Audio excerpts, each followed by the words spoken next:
आदरणीय श्री एकनाथजी शिंदे यांना करत आहे.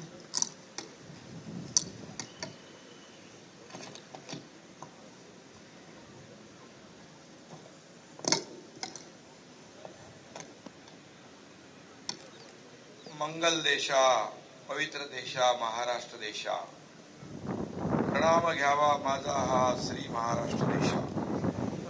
महाराष्ट्र राज्याच्या 67व्या स्थापना दिनानिमित्त सर्वप्रथम राज्यातील जनतेला मी मनपूर्वक शुभेच्छा देतो. उपस्थित सर्व लोकप्रतिनिधी, मान्यवर, सर्व अधिकारी, समाजसेवक आणि उपस्थित बंधू भगिनी आणि पत्रकार मित्रांनो, महाराष्ट्राच्या या पवित्र भूमीला छत्रपती शिवाजी महाराजांनी स्वराज्याचा आणि स्वराज्याचा मंत्र दिला. राजश्री छत्रपती शाहू महाराजांनी सामाजिक न्यायाची दिशा दिली. या भूमीला क्रांतीसूर्य ज्योतिबा फुले यांनी शेतकरी हिताचा कानमंत्र दिला. या भूमीला क्रांतीज्योती सावित्रीबाई यांनी स्त्री शिक्षणाचं बाळकडू पाजलं. या भूमीचे सुपुत्र भारतरत्न डॉक्टर बाबासाहेब आंबेडकर यांनी देशालाच नव्हे तर जगाला समतेचा आणि समानतेचा धडा दिला. देशाला एक गौरवशाली वारसा देणाऱ्या आपल्या या दैवतांचं मी स्मरण करतो आणि त्यांना वंदन करतो. आजचा दिवस मराठी माणसाच्या स्वाभिमानाचा, बलिदानाचा आणि जिद्दीचा आहे. स्वर्गीय यशवंतराव चव्हाण यांनी आजच्याच दिवशी महाराष्ट्राचा मंगल कलश आणला.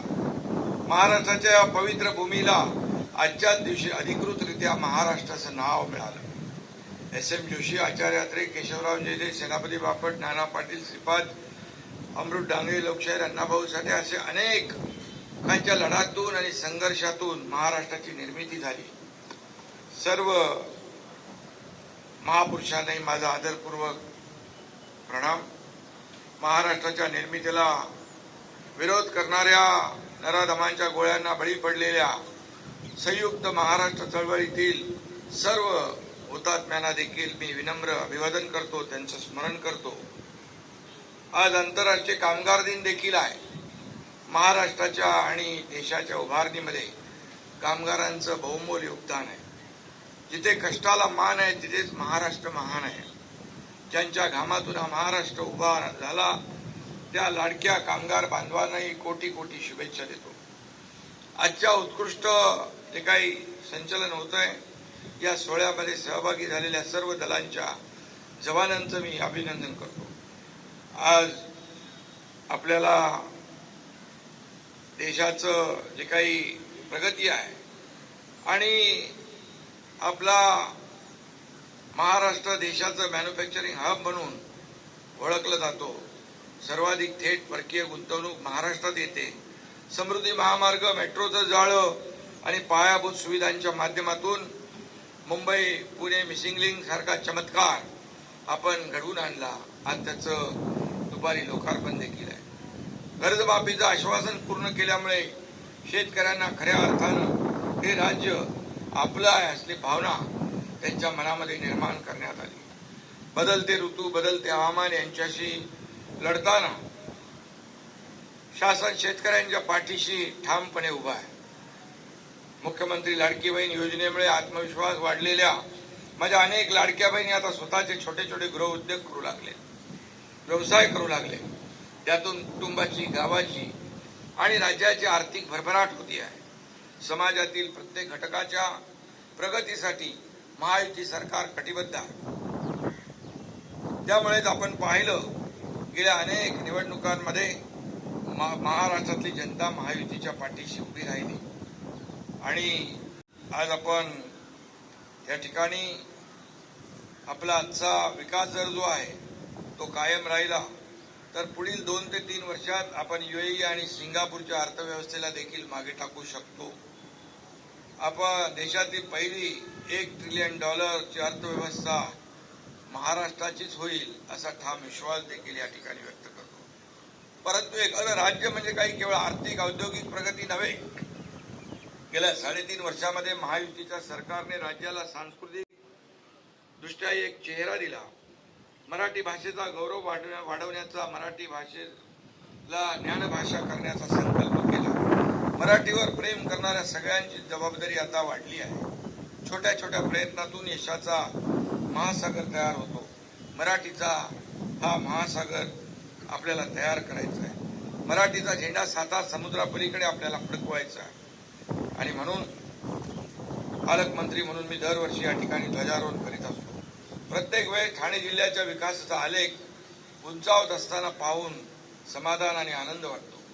आज ठाणे जिल्ह्यातल्या प्रशासनाने चांगली कामगिरी केलेली आहे। 150 दिवसाच्या ई-गव्हर्नन्स मध्ये ठाणे जिल्हाधिकारी कार्यालय राज्यात 3रा आलंय।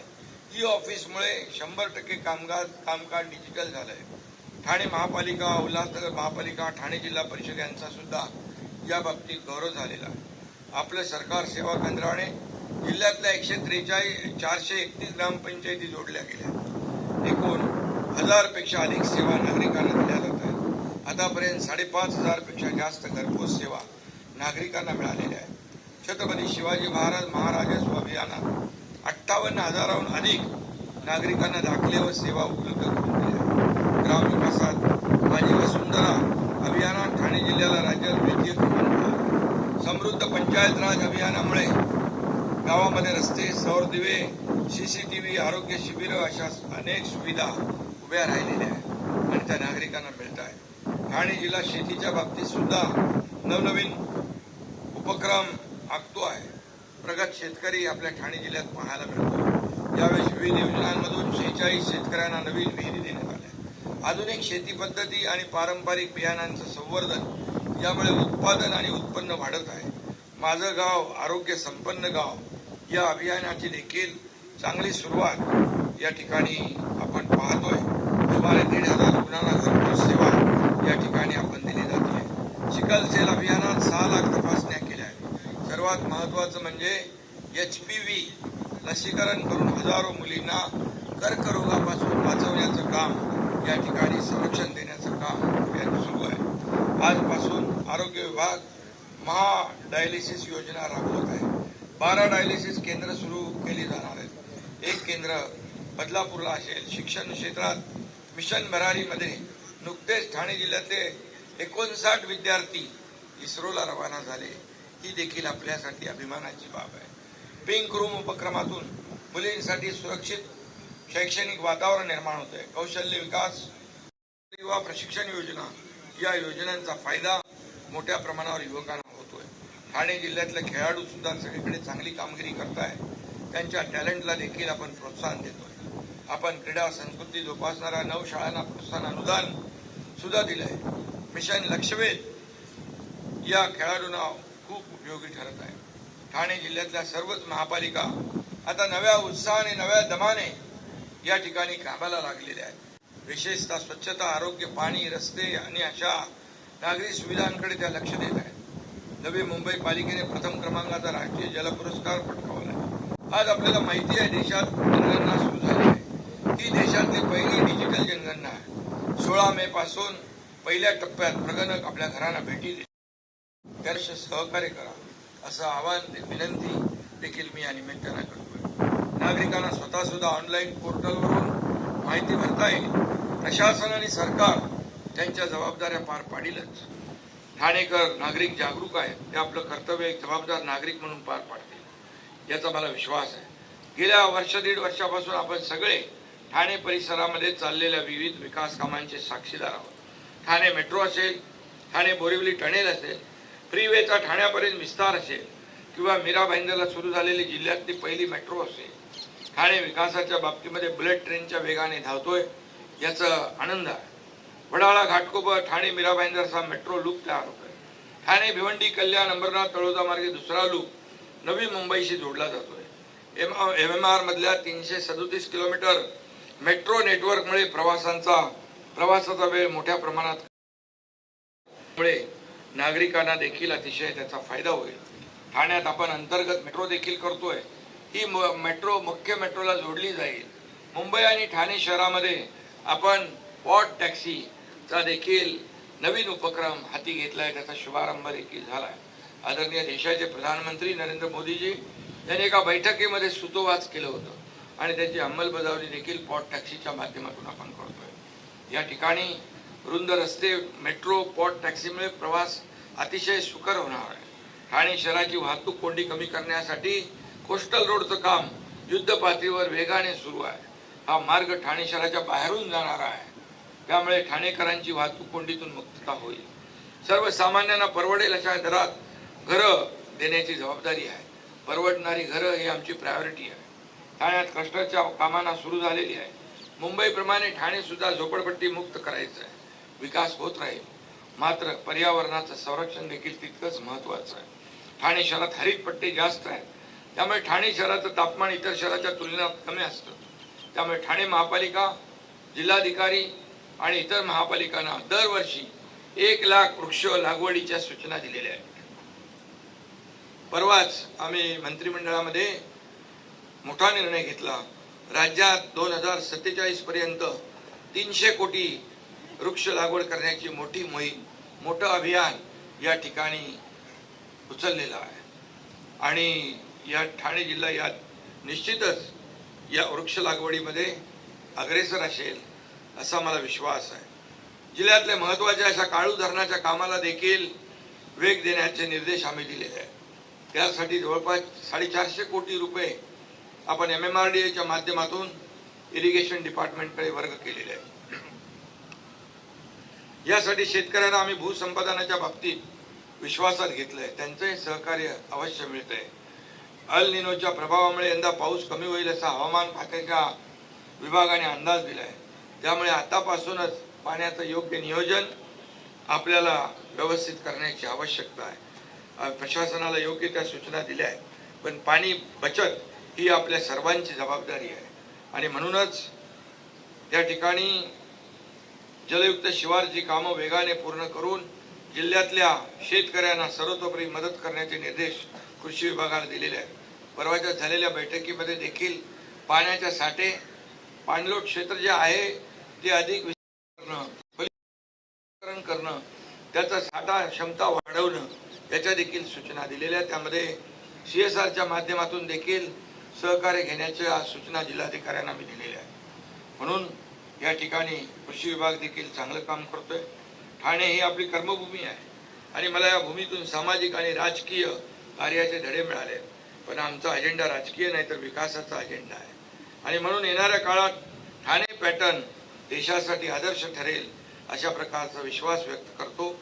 समृद्ध भारतासाठी आपल्याला समृद्ध ठाणे घडवायचं आहे, समृद्ध महाराष्ट्र घडवायचा आहे।